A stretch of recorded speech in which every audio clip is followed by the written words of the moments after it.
insightful. So it's the Erev Pesach Shiur, and we're starting with Hayom Yom. It's the first of Nissan today, and it says that for regular people, laymen or lay women, the avoda, there's two different kinds of avoda, two different kinds of work that we should focus on doing. The one work is in relation to ourselves, that whatever it is that we're busy with, whether we working, storekeeper, businessman, or whatever it is that we're doing, when we have a free moment, Torah should never be too far from one's consciousness, and one should study a Mishnah or two or a chapter of Tanya and commit to having, and I've said this before also, to having some Torah always available to be pulled out at any moment. So if you learn a few pieces of Torah off by heart, which is hard to imagine, how do you learn, hi Susan, how do you learn Torah off by heart? So the Rebbe recommended children to learn off by heart 12 little verses, and the kids in Cheder, they kind of recite the 12 Pesukim. But that's not, maybe that might speak to you or might not, or you could find any Torah book or Torah thought for the day, or you could even probably subscribe to the Hayom Yom. So I got a Yom Yom. Yeah, really. I got one. Oh, you got one. Oh, that's awesome. I'll be right back. I'm just getting my tea. So if you have a little piece of Torah that you can, if you have a little piece of Torah that you can reach for in the middle of your business day. So that's the technicality of it. But the meaning of it is that even while you're working in whatever job you're doing, that your mind should really never be too far from the fact that really we're in this world to serve God and to be constantly connected to his teachings and inspired by by the teachings of the Torah. And whether it's a little book or it's things called to memory, one should somehow plug in every day whenever one has a chance. So if you imagine that your cell phone, your battery runs dry, don't be too far from an outlet that you can just plug in and charge your spiritual connection. Even if you're a working person, during your working day, take a little break and do a little charge. And then the Hayom Yom carries on, and it says that's about how you relate to yourself, how you're involved with your daily life in your own schedule and in your own time. But when it comes, hi, good, nice to see you. Hi, Ilana, nice to see you. Hi. When it comes to how you interact with other people, the way that you interact with other people is that whenever you're talking about the weather or your holiday plans or you're chit-chatting or whatever you're doing, you should try to find a way to introduce some little piece of, it says here, a story with content, but basically to bring in a little Torah thought or a Torah word or a Torah idea. And the idea is to keep some reason or opportunity to bring Torah into your engagement, into your, somebody needs to mute. I don't know who it is, but there's somebody who needs to mute. Hi, Olivia. Hi, Bracha. Nice to see you. Nice to see you. So we're just finishing the Hayom Yom. So I'm not sure who it is that needs to mute, but you know what? I'll mute everyone. Sorry, is it possibly you that needs to mute? So you know what? Everyone's muted. I'll just mute, and then we don't have to worry who it is. Okay. If you have a question, wave and let me know. So we were doing the 4th of Nissan, the Hayom Yom from today. So whatever you're doing, whatever you're into, take a moment to plug in and charge your spiritual cell phone into the wall of Torah consciousness so that you don't get too far away from your primary raison d'etre, which is really to be a godly centered person and be involved in Torah thinking, whatever you're doing. And then if you're talking to someone else and you're talking about whatever it is that you're talking about, business or, you know, God forbid you're not gossiping, so I know you're not doing that, but if you're talking about anything, find an excuse to just put in a little word of Torah or a little blessing or a little story or a little nakuda, so that you can stimulate the other person to study Torah or be involved. So you want to, the Rebbe always said that if two people meet, a third person should benefit. So if two people meet, there should be some inspiration or some purpose and some meaning to that meeting other than just passing the time. So that's a very strong impulse in Chabad Hasidus, that, you know, you don't have to be a rabbi and you don't have to be learning in yeshiva. You could just be whoever you are, but you take every opportunity to just connect during your day. Just connect. If you're talking to someone else, bring in a little point of connection. The next idea comes from the Hayom Yom for tonight and tomorrow, which is the 5th of Nissan. And it's really talking about a subject that is really amazing. I think it's a very powerful thought. And it's a thought that's, in my mind, a quintessentially Chabad Lubavitch thought. Because the thought is about how we don't get influenced by place, but we have the power to influence our surroundings.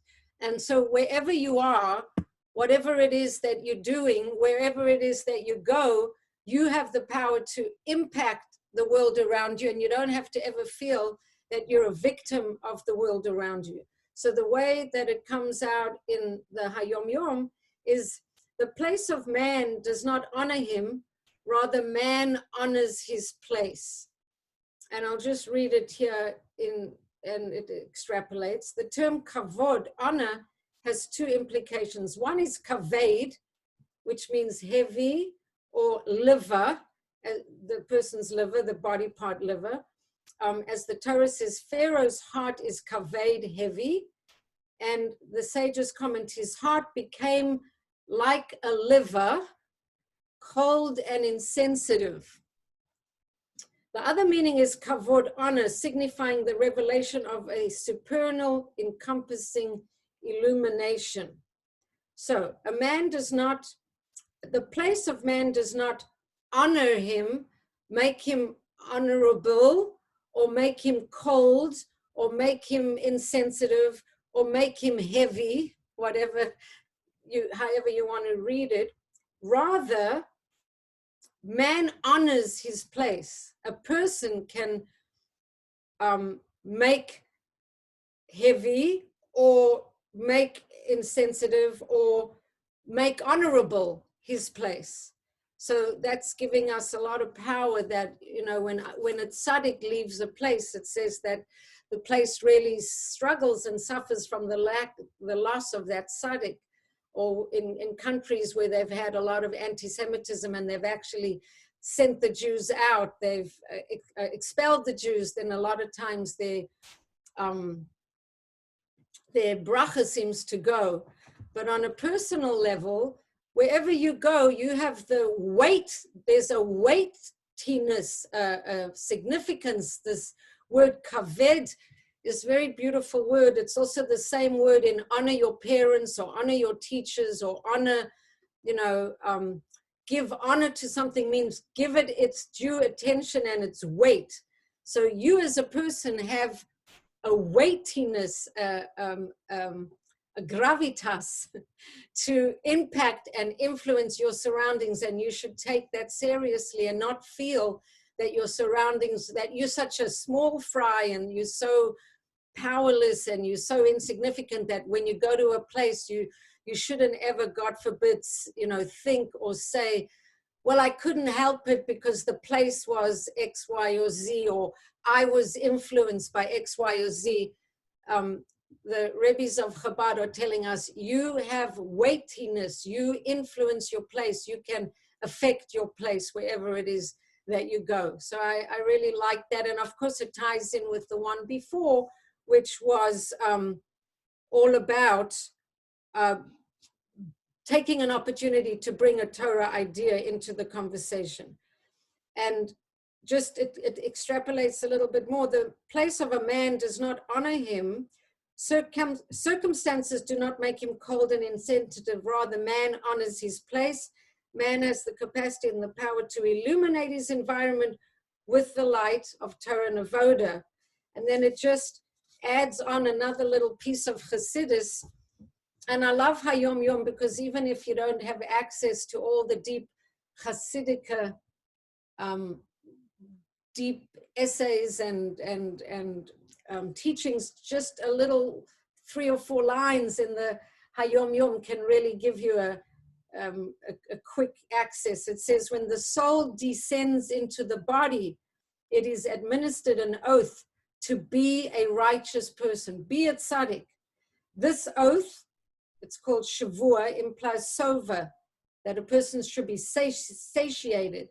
The person is endowed, is satiated, if you imagine like a sponge that is completely filled and is sodden, it's filled, it's really immersed with liquid, right? The person is generously endowed with eminent powers to be able to fulfill God's intention in having the soul descend into a material world.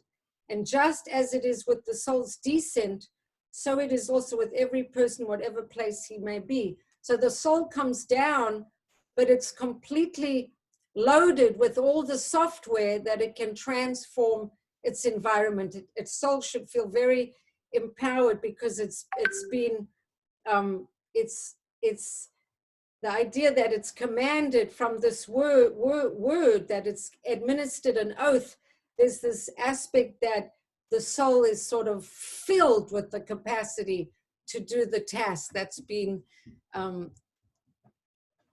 it's been presented with doing, which is to transform the world into a dwelling place for godliness. So we're standing, I changed my background from my regular shir background, which often is the being in the midbar background, to this background that I usually use for my Rebbe Nachman, my Rebbe Nissan shir, which is bringing the dawn and bringing the Geula. And given that it's right before Pesach, I thought that this is the right time to really focus on aspects of redemption and how we can accomplish redemption, and what does it mean to just give us something to take with us into the Seder. So I don't usually do this, but I'm going to pretty much try to read and learn with you some teachings from Reb Nosson, and they're very specifically on redemption. But just before I do that, I'll just do a synopsis from our Rosh Chodesh Nissan Verbringen about the energy of this month is moving towards freedom, and the area of healing is speech. So when we talk about the Seder, we talk about the mouth opening and articulating one's truth, and being articulated aligns you with Moshe Rabbeinu, who's the one who spoke, and Pesach is all about speaking, and we have the Haggadah, which is to tell the story. So there's a lot of beautiful things about that, and that in celebrating Nissan and in celebrating Pesach is the culmination of the energy of Nissan. It's this capacity to be new, to leave go any realities of who you were in the past and kind of embrace your capacity to be recreated and reborn. So I am not bound to what I was before. I'm free to choose. I can break out of limiting beliefs and all that. That's really powerful, beautiful stuff. So just a little more before we go into the Reb Nosson, that if we think about the month of Adar, we think about the fact that there was a lot of opportunities in Adar to connect to the idea of freedom, to connect to the idea of progress through joy, through breaking barriers, through simcha, to finding out that we don't really have to struggle in order to grow, and we don't have to struggle. We can be with Hashem and be in a place of simcha, and a lot of growth can come from that.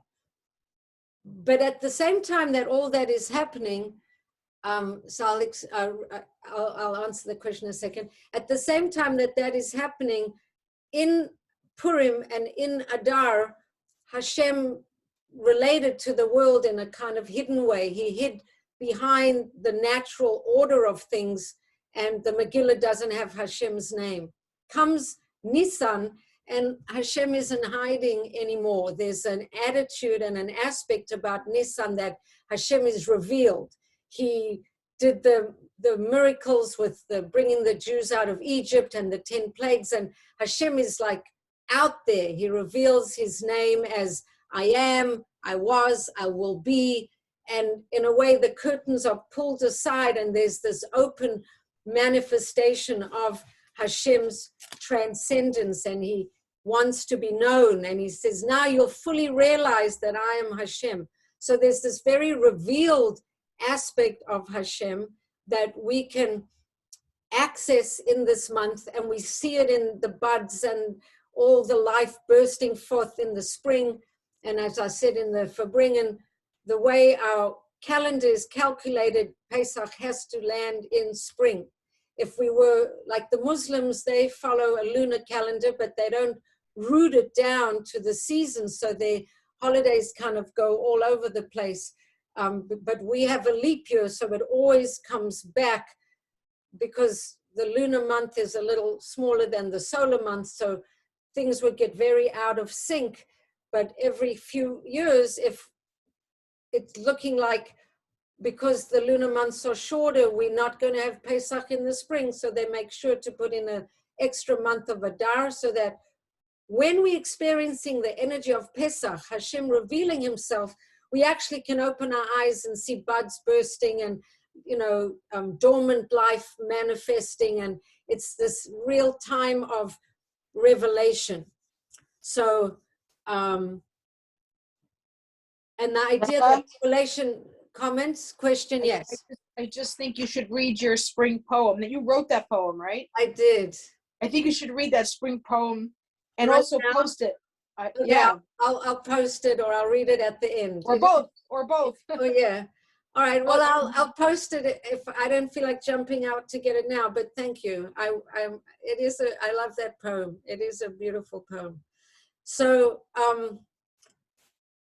so we have this opportunity of seeing an energy of Hashem, which is revealing and liberating and breaking out of barriers. And then you just look around, and if you live, I guess in California, you don't have the same opportunity because it's just nice and sunny all the time.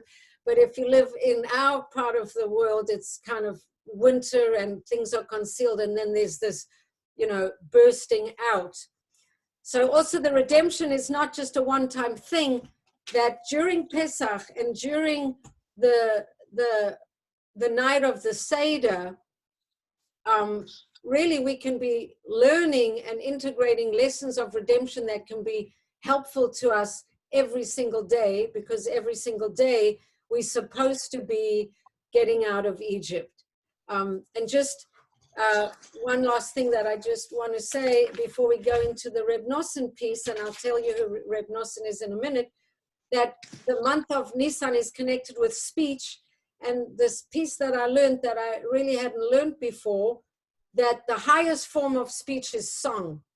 So when we're at the Seder and we're singing the songs and we're singing, and we go through the Yam Suf, when we're crossing the Yam Suf, and the song of the sea, to be using our mouth for prayer and using our mouth for Torah, but then it's like a whole other level to sing one's prayers and be in this place of song. Now, we're not going to discuss it tonight, but Reb Nosson, who is the main student of Rebbe Nachman of Breslev, Reb Nosson has a lot of teachings on how we reveal the song in our heart. And that if we're feeling depressed, or we're feeling that we're so full of sin and we feel so down on ourselves. And the example that Reb Nosson and Rabbi Nachman always bring is after the Jews, after the Chet HaEgel, they could be feeling so sullied and so broken and so full of their sin. So then he has a teaching which we're going to start talking about tonight, is that one needs to look for the little bit of light, the Nakuda Tova. And when you find that little bit of light, you start to emphasize that and you start to connect to that and you start to strengthen that. And that is how you greet the dawn. That's why I have this backdrop. That is how you greet the dawn. And so where we're going to go tonight in the shir is that basically we're going to do a very, very quick synopsis and commentary on Reb Nosson's work, his book called Lekutei Halachot, which is Chassidus on the mitzvot.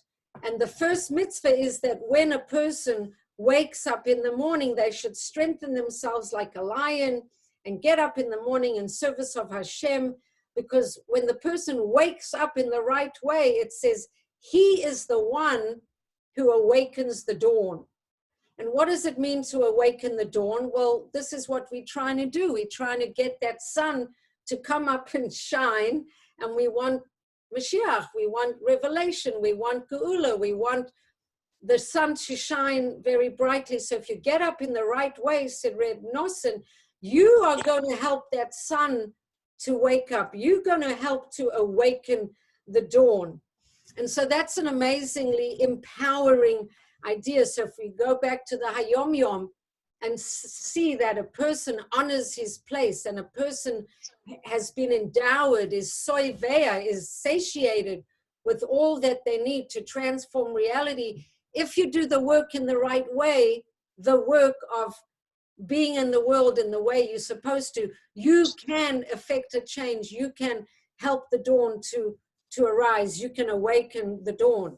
So before we get into the part about Pesach and the night of Pesach and the redemption of Pesach, Reb Nosson talks about the 4 special Shabbosas in Adar, and he says that there's one Shabbos, that's the Shabbos about the half a shekel that they gave.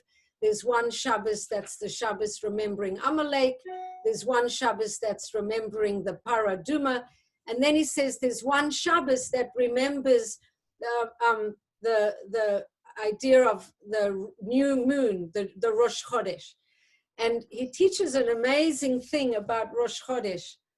And if anybody has ever suffered from any sense of inadequacy or any sense that, you know, because they messed up or they sinned in a big way, and the idea of it is the Chet HaEgel, that's always the metaphor.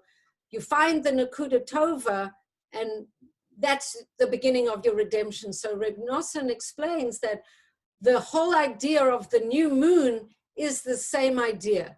Because when do we celebrate the new moon? We don't celebrate the new moon when it's full and big and amazing and impressive. We celebrate it when it's just a tiny little point. It's a nakuda. If you cut your fingernail and it's just a little sliver of a nail, that's all you see in the sky, and the dayanim, the judges, would see that little sliver of the moon and proclaim that there it is, and we see it. And we acknowledge that and we celebrate that and we get very excited about it, because the moon is symbolic of all the things we're trying to welcome into the world.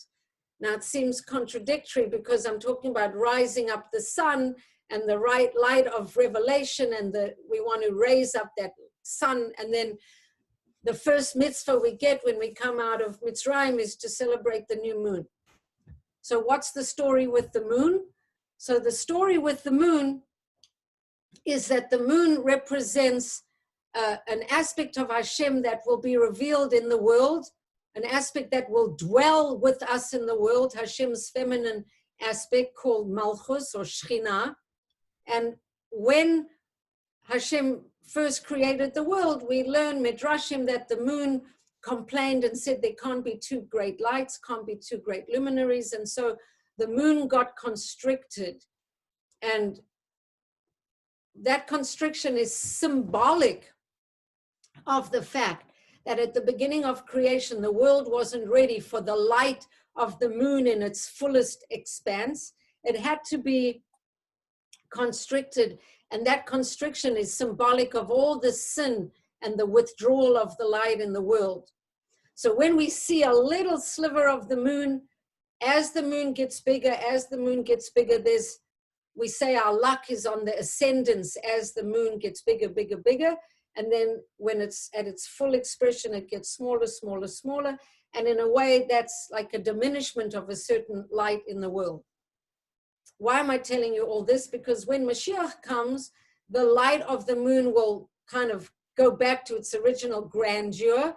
And the light of the moon is corresponding to Malchut, corresponding to Shekhinah, corresponding to the divine aspect of Hashem that's going to fill the world in all its glory. So that's what Reb Nosson says and explains right before this idea of talking about Pesach. And then he says that even though the moon was constricted, there was a consolation and there were many stars shining in the sky to assist the moon in lighting up the world, even though the moon's light is diminished. And then Reb Nosson explains that the stars are all the tzaddikim, and the stars are everyone who joins in the effort of spreading Yiddishkeit and the light of Torah. So it kind of also links to what we said before. So now we're coming into this part that I really wanted to focus on, and I'm going to do it inside, which I don't usually do, but that's what's happening tonight. So he says that finding one's good points and waking up spiritually also relates to rising at midnight. It's going to talk about, first he's going to talk about the idea of tikkun chatzot, which is waking up in the middle of the night to kind of arouse your soul and let it give forth. And so given that we in this time in the world right now, I think that hearing from Reb Nosson, how do you wake up from sleep when it's the middle of the night? When the light is concealed, when the light is, the moon is not so bright, the sun is concealed because it's nighttime. How do you wake up in the middle of the night? And of course, I would say, right, I don't have to spell it out, but we are in the midst of, we're hoping that we're going to get this darkness to, we want to wake up from the darkness. So he says we must break the deepest sleep by arousing the good point. Again, this is going to be, you've got to look for the good in you and look for the good in others. As in awake my soul, awake the harp and the lyre, not the person who tells liars, but the musical instrument, the lyre.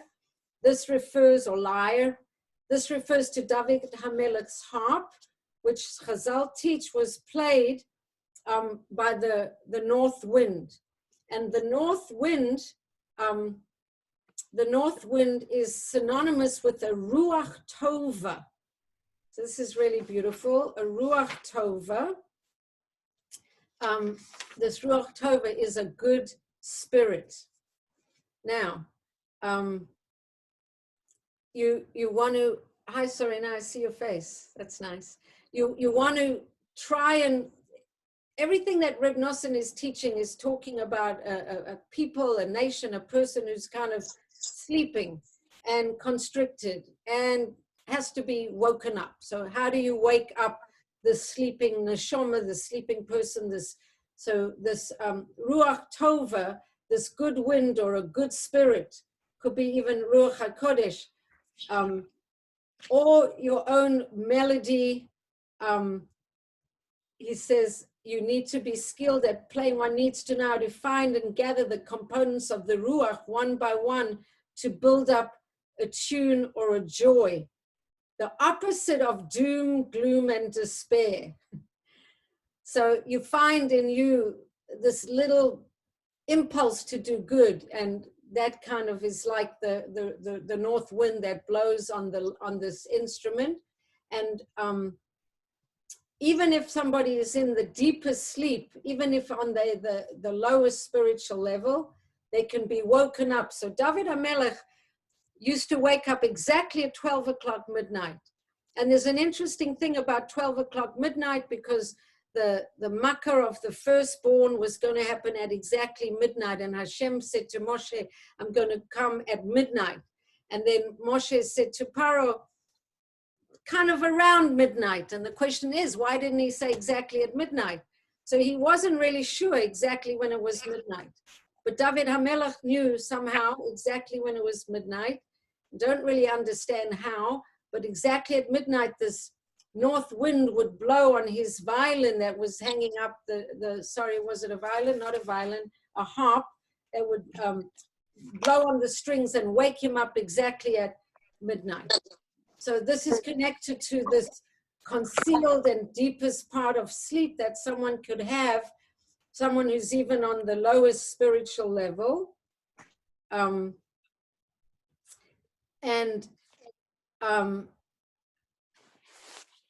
An example of this good being concealed is, okay, these good points blow upon David's harp, separating the good wind from the winds of gloom and despair. Since it's through this that melodies are made, this is why Chazal teach the harp played by itself. That is because of this north wind that blew through its melodies. We wake up at midnight from the deepest sleep and slumber, and kind of say the Tikkun Chatzot, which is a special set of prayers that people say over the destruction of the temple, and engage in Torah study.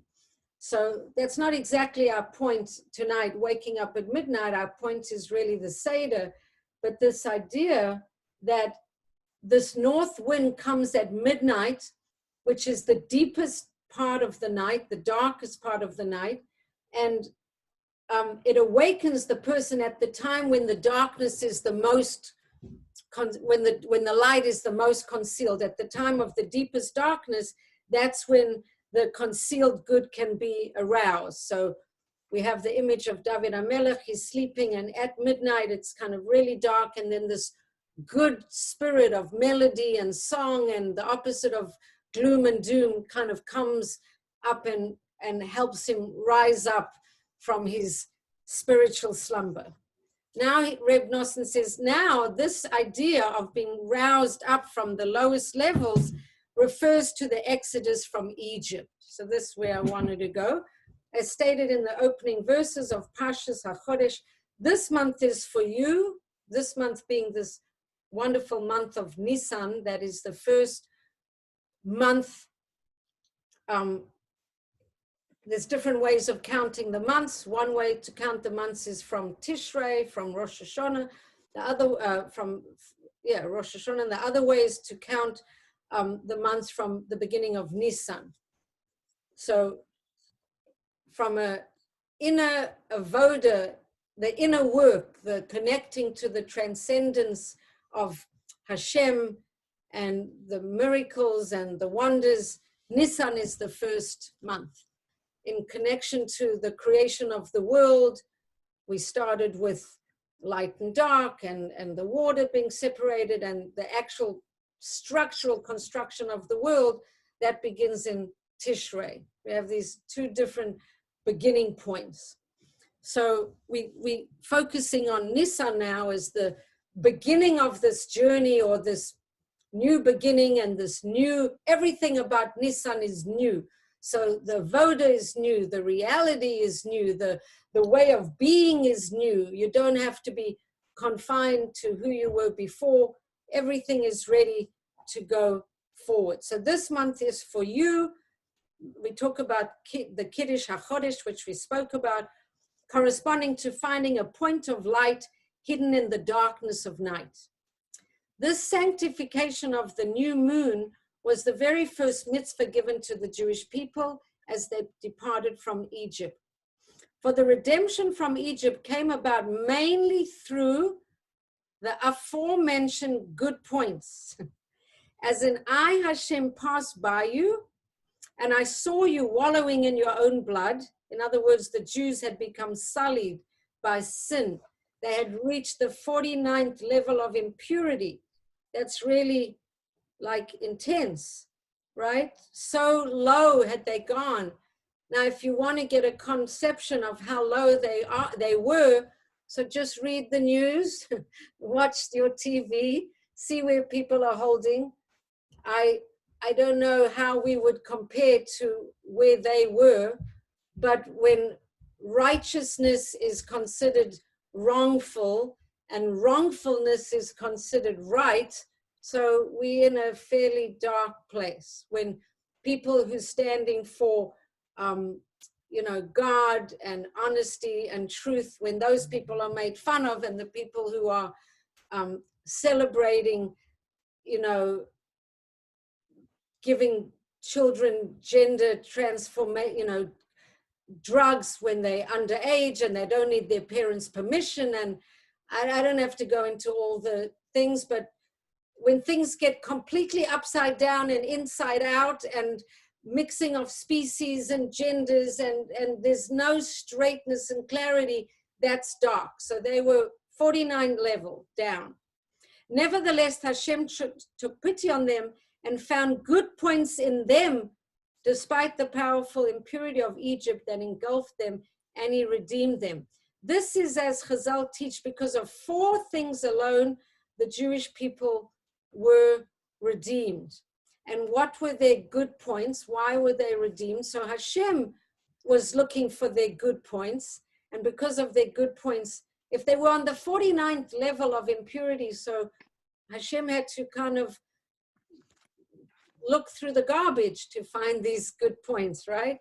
So what would they do? They didn't change their Jewish names. They didn't change their language. Now, I always heard that, but I didn't see this. This is a new one for me.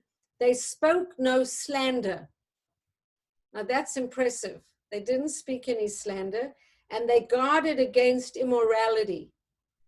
And that's also really impressive. If they were on the 49th level of Tumah, but they guarded against immorality, that's incredible. Like in our times, it's very common and glorified and put in movies and Hollywood and plays and literature that people are constantly being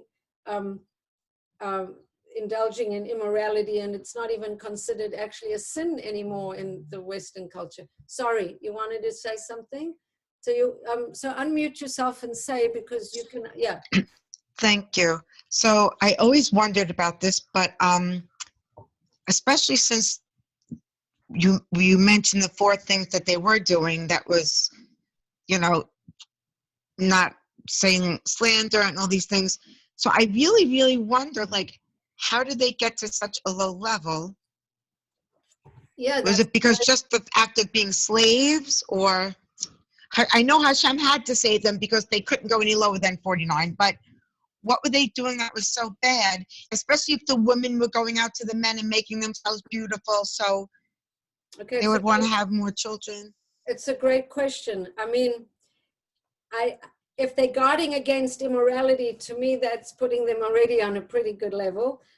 Speaking no slander, well, our society is really rife with slander. It's really intense.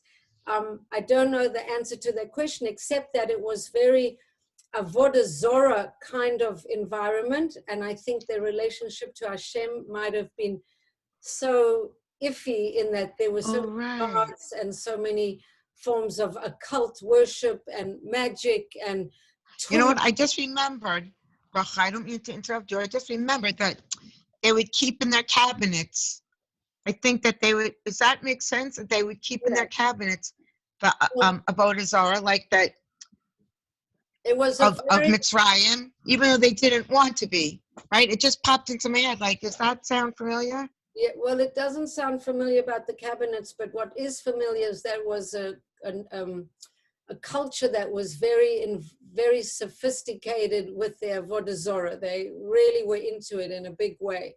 So maybe the Yidden weren't committing immorality and they weren't slandering, but their relationship with Hashem may have been very iffy with all those gods and foreign forms of worship abounding.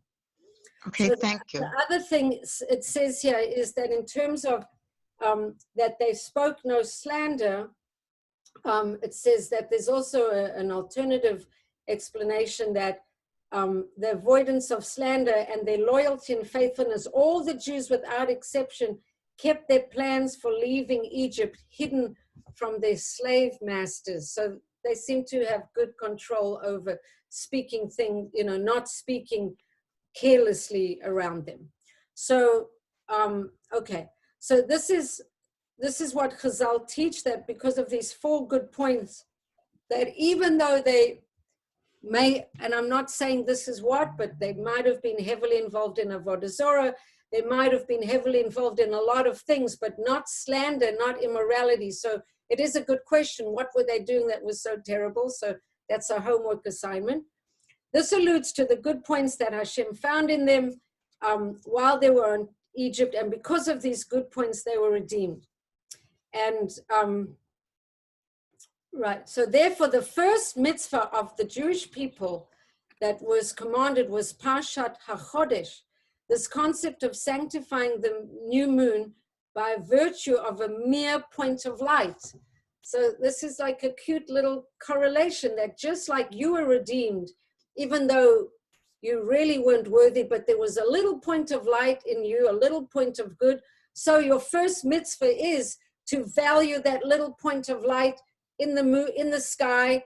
That's the moon. That should remind you that a little point of good in someone is already something that you can celebrate, you can attach to, you can endorse and enforce and use as a starting point to regenerate growth.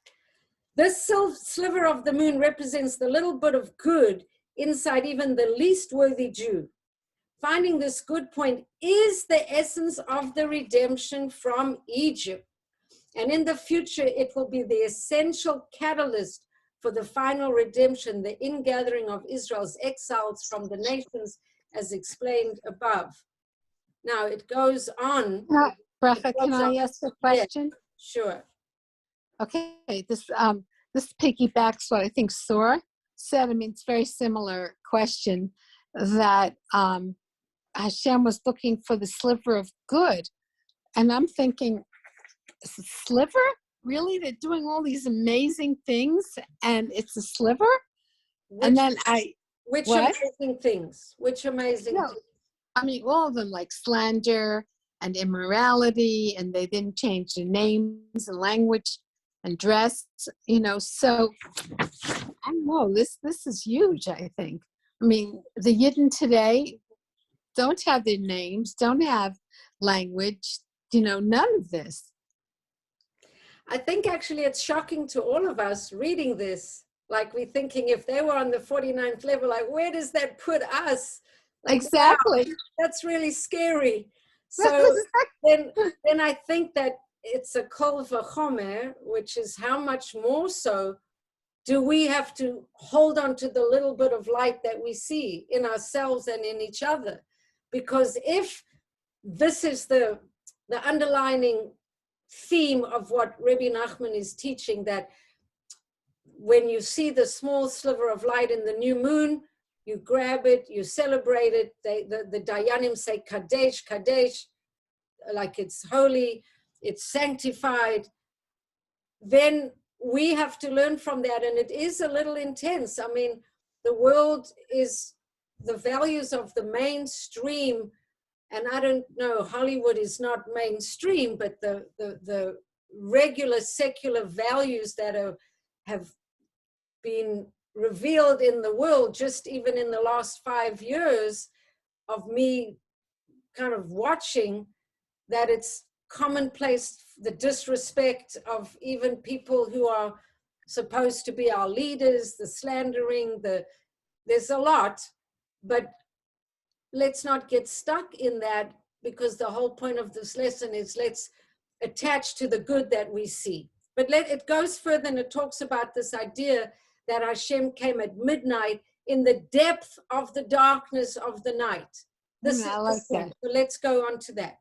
So Reb Nosson develops this even further and explains why the exodus from Egypt took place specifically at midnight. So the connection between the good points and redemption is alluded to in Moshe's declaration that Hashem said, around midnight, I will go out into the midst of Egypt. And he didn't say exactly at midnight because he didn't have a watch and he wasn't sure, and he felt like, God forbid, if there's something and it doesn't happen exactly, he was a little nervous about that. So, but it still did happen exactly at midnight. The emphasis on around midnight. At midnight, it's because at midnight, it's associated with this Ruach Safon that we learned about before, which contains the good that would blow upon David's harp at midnight to arouse him, as explained previously. And this is why the good Ruach, the good point, issues specifically from Safon. Now, we didn't really talk about Safon. Safon is the north, the northern side. And in Hasidus and in Jewish liturgy, the north is always the side of evil or negativity. So from the north, the evil will break out upon all the inhabitants of the land. So this wind, this north wind is coming from Safon, it's coming from the north, it's the side of judgment and concealment. And the prophet Yirmiyahu says from the Safon, evil will come. But the Ruach Safon, the good Ruach, which would blow melodiously upon David's harp, is drawn specifically from there, from that place that is Safon. So now we're saying not just midnight is the darkest moment. We're not just saying that there's darkness in Safon, but we're saying that Dafka, this wind, is coming from Safon. It's actually coming from. For the primary benefit of the good is most apparent when it issues from extreme evil and the Sitra Achra. So this is like an old point, a piece of Chassidus that we've heard many, many times, that from the darkest point of, from the darkest of the dark is revealed the brightest light. That if you don't have a sense of darkness, you're not going to really appreciate the light. And this wind of sort of redemption is coming from the north. And why is it coming? How is it working? Particularly through this birur is the good from the bad. And from this birur, from this negative, it's coming from the north, but it's a wind that is hitting on the harp. It's kind of like a metaphor. And Reb Nosson says, from this, that's how the song is made. That's how the melodies are made. So I'll just finish the idea and then explain it. This same idea is brought in the holy teachings which cite the words of Kohelet, that the advantage of light is most apparent specifically when it emerges and is contrasted with the darkness. So this ruach is coming and it's hitting this metaphorical harp of David, and from that working to extract good from the dark is where the song and the melody is really going to come from. If you're just all good and you don't have to overcome your darkness, the melody might not be quite as sweet. So the necessity to reveal the good from the deepest concealment is the reason the Ruach Safon blows specifically at midnight. For at midnight, the Shekhinah is, so to speak, its absolute smallest. It's the most dark moment. It's the time when the light is the most concealed. It says, during the first part of the night, the Shekhinah descends to the realm of impurity in order to engage in birur and raise up the sparks of holiness that have fallen. Okay, so it's a dark moment in the night, and the Shekhinah is at its smallest, just a tiny point, compared to the good point that is submerged amongst klipot in Mitzrayim or in a person who's really dropped very low. Therefore, sleep is heaviest at that time, and anyone whose heart has been touched by the fear of Hashem must exert great effort to overcome sleepiness and wake up specifically then. So Reb Nosson is talking about this minhag that many Breslevers have, is that in the middle of the night, they like break the desire. I think Shoshana is trying to get in. Let's see. 1 second. Okay. No. Okay. Hasidim of Breslev have this minhag that at midnight they work on themselves very hard to wake up, and so they can say Tehillim and do certain avodah. So this is the reason that sleep is the heaviest at that time, and anyone whose heart has been touched with real Yirat Shamayim, says Reb Nosson, must exert great effort to overcome sleepiness and wake up specifically then. So I'm not advocating that we all should start waking up at midnight, but I am saying that at the time when the darkness is the most intense and the sleepiness, in a way, the consciousness is the most sunken and the most compromised, that is dafka, the best time. That is specifically the right time to kind of wake up and try and counteract this darkness. This is analogous to rousing oneself from the grip of spiritual slumber and the klipot of the sitra achra. Klipot of the sitra achra means the power of the negative forces that are kind of trying to conceal our light and make us feel less inspired, by means of no more than a single good point. And so waking up at that time at midnight corresponds to the exodus of Egypt, which came about through finding the good point within the dark night and the great impurity of exile. And then he goes on and he says, this is also relating to the night of Pesach, the Seder night. Now we know that in Israel, when you talk to someone and you ask them how they're doing, they say, Kol b'Seder, Kol b'Seder. What does that mean? It actually means everything is in the Seder. Kol, it all is b'Seder. It could mean it's all fine, it's all in order, but it also is, everything is in the Seder. So at the night of the Seder, if you can handle, you were cleaning and you were cooking and you were doing all your things, and then you get to the Seder, and if you really realize that on that night you have this total power to somehow affect an incredible transformation, so try to, plug in as best as you can. For at midnight Hashem took pity and skipped over the homes of the Jewish people and their firstborn when he afflicted Egypt and killed the firstborn. This means that Hashem in his mercy passed over the evil and instead gathered up and rescued the good points, namely the Jews themselves, who Hashem calls my son, my firstborn Israel, separating them out from the midst of the Egyptian firstborn, from the midst of the strength and stranglehold of the Sitra Achra. So I thought this is very powerful, that just as Hashem did on that night, came and gathered the Jews out of this darkness of this Avodah Zorah stronghold of Mitzrayim, Mitzri consciousness, which is very anti-God. And we know that Paro was the quintessential power of ego, and he said, who is God that I should listen to him? And everything about Paro is denying God, and so everything about the Egyptian culture was denying God.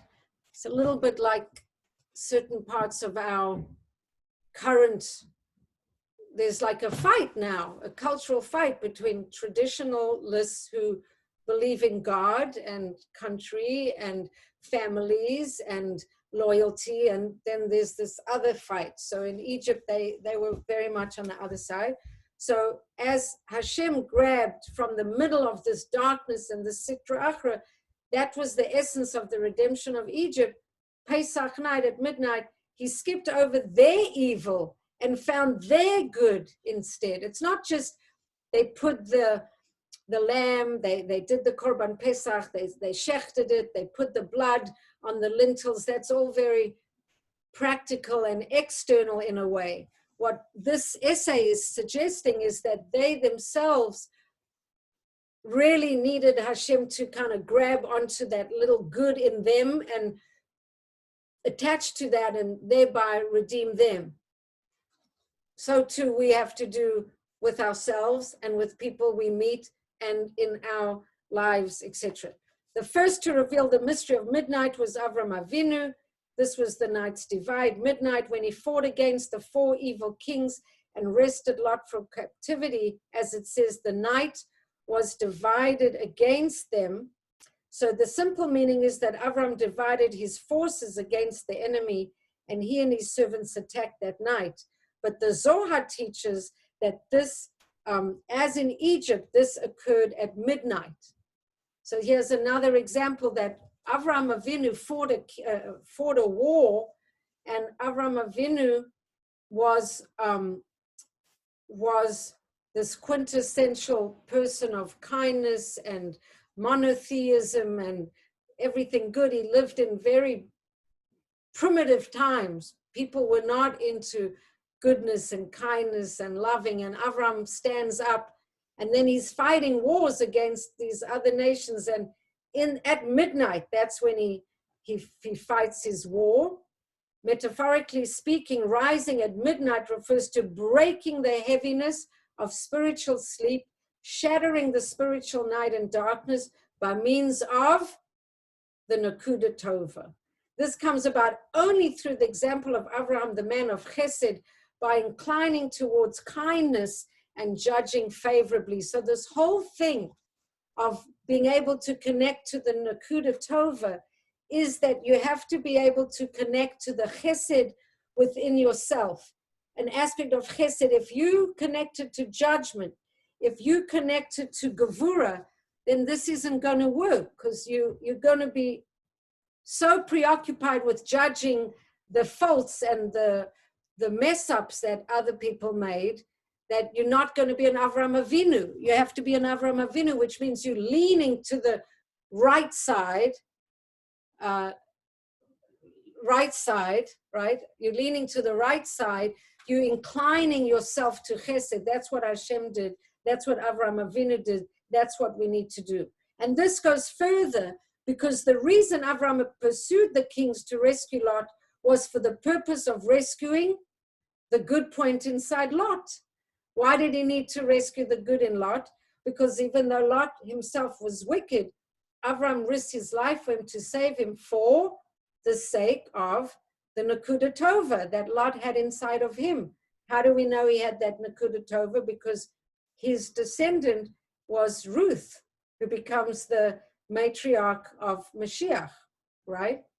So the main intention of the 4 kings, the evil kings in their war, was to kill Lot, because we try the Sitra Achra, this negative impulse, trying to overpower the good point.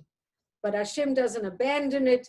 He gives sufficient power to Avram, to Chesed, to rescue Lot, and Avram kills the 4 kings, because by judging favorably and finding the good point even in the wicked, the Sitra Achra is defeated.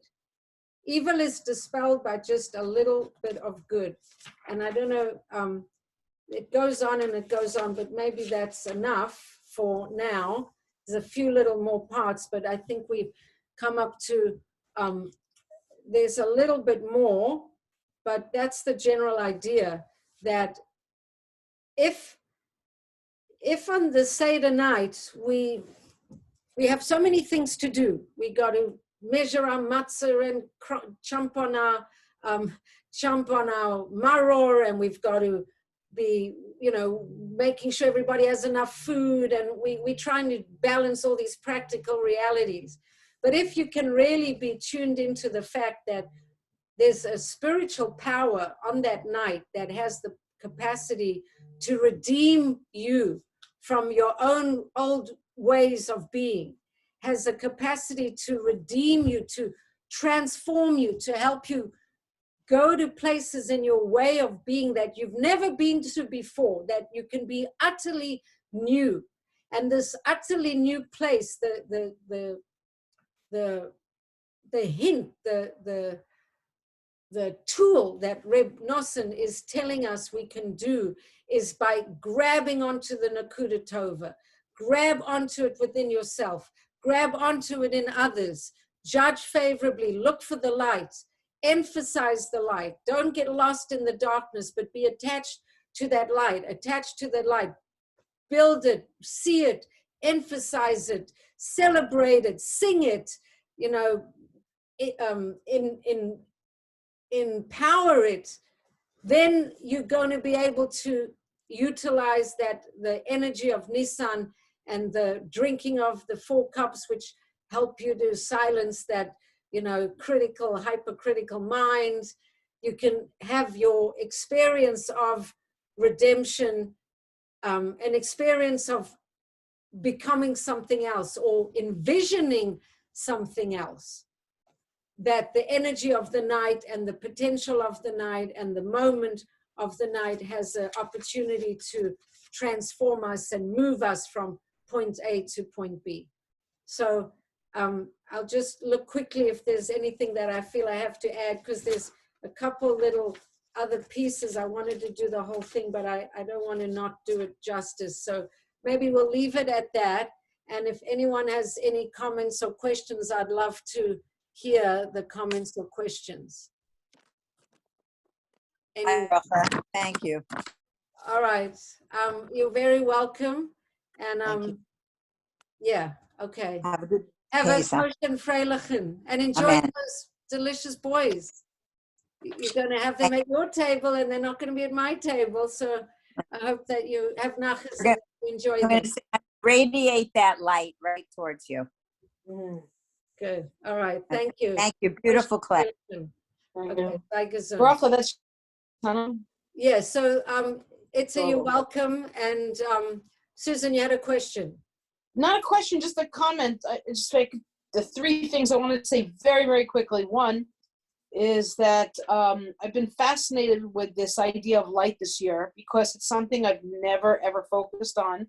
It was too esoteric. It was too challenging. It was, and it just kept coming up in your classes all year. And I love the explanation of the creation shir, where you said there was this spiritual light before even light was created. And that helped me so much. But this idea of the light coming out of the pain and the struggle, like that is something I can relate to in a whole nother way now, because I've gratefully and understandingly have been through many things in my life, and to be able to see the spark of light coming from that is truly, truly amazing. Truly a different way to look at light, and love it, and it helps. It's a very Hasidic idea, like in the teachings of Chabad Hasidus, I was exposed to it a lot of times, that there is no greater light than light that emerges out of darkness. I've heard this from Becky a million times, but I get it now. Yeah, I mean, number one, just physically, if you have a bright room and you bring in a bright light, the light isn't going to have any presence because it's surrounded by bright, you're not going to see or notice the light. If the light is really dark and you bring in a bright light, then the light has resonance and radiance, and you can see it. So if a person is really in pain and really struggling, and let's say a person's in the hospital, and someone comes and visits them, bikocholim, then you're surrounded by, it's drab, it's lonely, you're in pain, you don't feel like you have good food, you're just sitting in the hospital all by yourself. And then someone comes and does bikocholim and brings you a food package, then it's like, wow, real, Jewish food, somebody cooked chicken soup or something, and you really appreciate it because it's in contrast to your experience. Then you can really feel this is really, touching me. Now in today's world, which I really feel like it's shocking to me how dark the narrative is in terms of how evil is sitting in the main centers of power. people who are overtly doing bad things, saying bad things, representing bad values, and they have a lot of the power in our culture. So, and there's a lot of confusion, a lot of lack of clarity, a lot of people doing a lot of bad things and justifying it because that's what's done in the movies and in the newspapers, etc.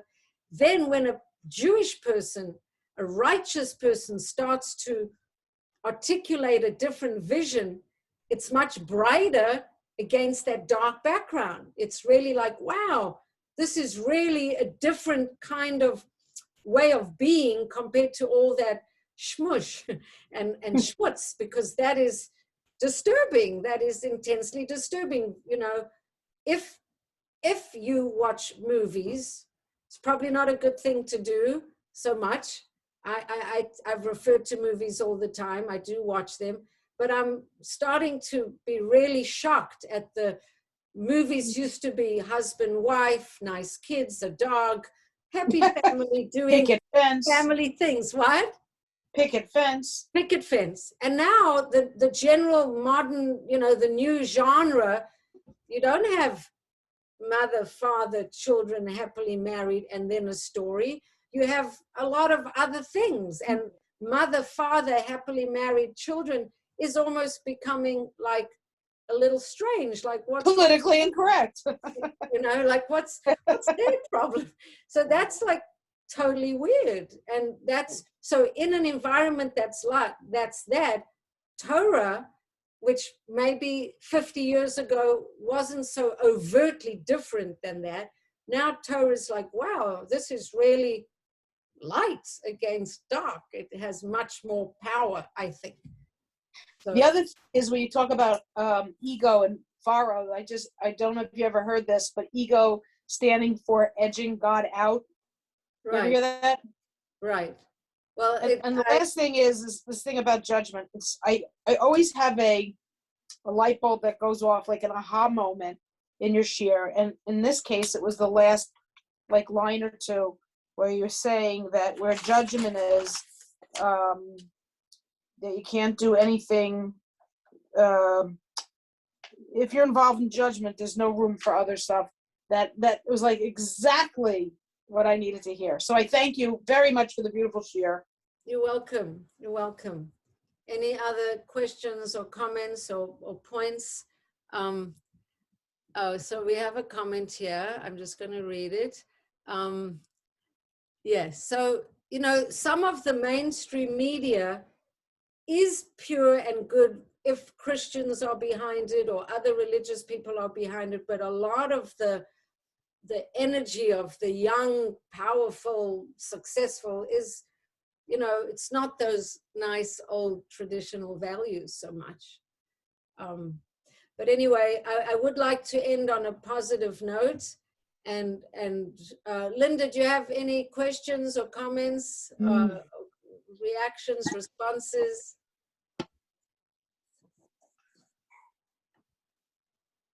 Well, you muted, so yeah. Okay, now you can hear me? Yeah, any comments or questions? Yeah. Good night, Susan. Good night. No, I was waving to Linda. Are you waving I to see. Linda? Okay. I'm a big fan of Linda. Aw, she's such a love.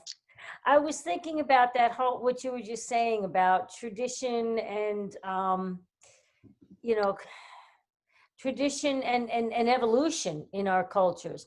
I mean, if you look at, you know, where we came from in the days of Abraham and where we are now, you know, in modernity, there's a lot of differences, you know, and there's a lot of positive differences. We wouldn't want to be maintaining, you know, living in the culture of that time, because things have really changed a lot in a lot of positive ways. So I think even today we have to look at how things are evolving in some ways, you know, that are positive, and other ways that are really taking, in a way, regressive, taking us backwards. Right. I think that is a good comment. I mean, even me, even now when I'm talking about